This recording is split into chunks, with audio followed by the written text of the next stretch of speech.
Thank you, Mr. Chairman. A question or a comment to Mr. Camarillo and Mr. Wagner.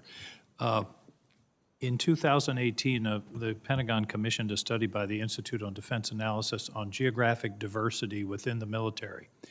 And they made some rather startling findings.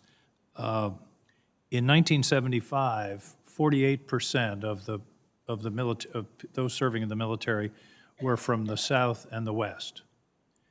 And at that same time, 47% were from the Midwest and the Northeast. Today, it's 67% from the South and the West, and only 30% from the Midwest and the Northeast.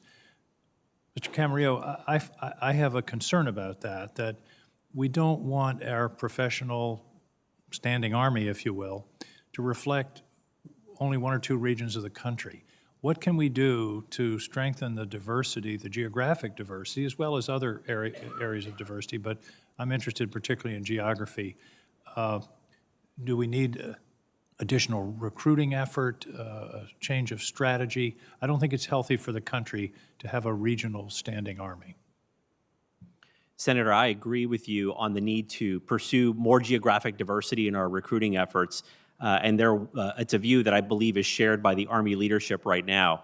As you noted, and we discussed this before, the number of youths in this country that are propense to serve in the military has declined over the last couple of decades, which makes it very hard to be able to attract the talent that we need for our all-volunteer force.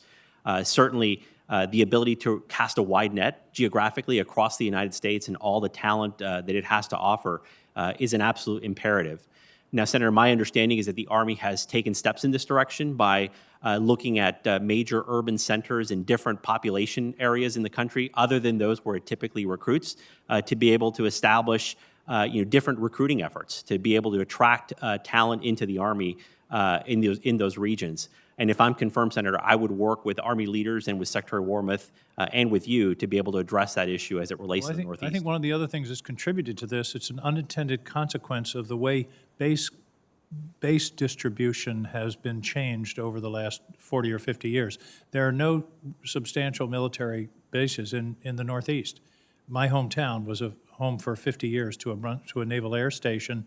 It was bracked at the beginning of this century, and so we lost those Navy people that the young people saw and would look up to. And this report, in fact, refers to that as one of the major factors is, do the young people growing up in a community have some contact with or familiarization with the military?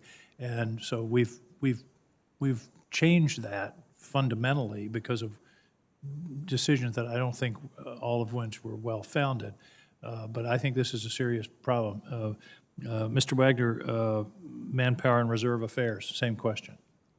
Senator, clearly diversity is one of America's greatest strengths, and it's not only the right thing to do, but it also provides us a strategic advantages. As you've pointed out, that includes geographic diversity.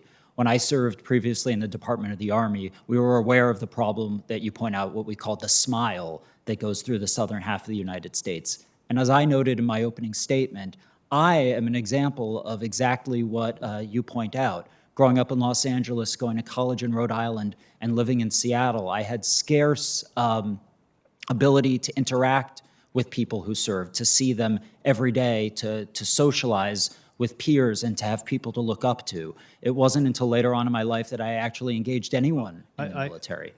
I don't mean to interrupt, but I'm running out of time. But I just hope that both of you in your positions will make a conscious effort to address this problem, not just, oh, we're having an additional recruiting office in Boston or something, but to really think about this, because those numbers are pretty startling.